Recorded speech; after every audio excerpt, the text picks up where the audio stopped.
नहीं अब के करो से कहल जाय छै। बरह की चुलाय त छोटकी हरिये लागल खाय छै।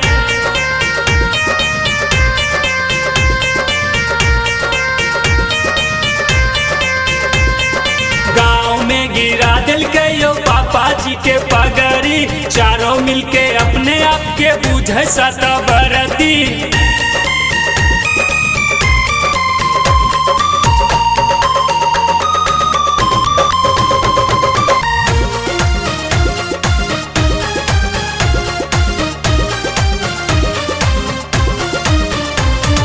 चारों मिलके 24 घंटा फोन चलाबै जाय छै।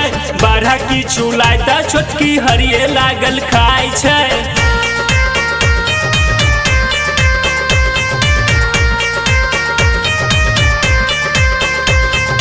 बाबूजी ते पड़ गेलै झूठों के दहेज में। चारों में से कोनो मौगी रहे नहीं परहेज में।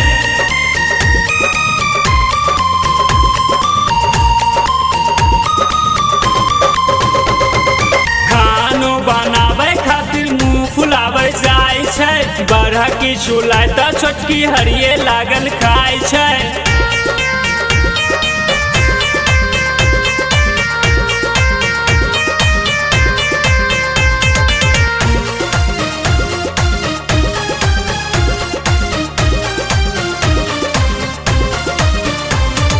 बाबूजी कहे सबके कर देबै अलग, चारों मिलके घर द्वार बनेने रहैया जंगल।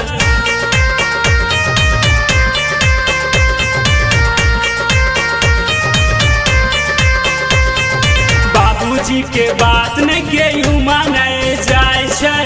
बरह की चुलाय त छोटकी हरिये लागल खाय छै।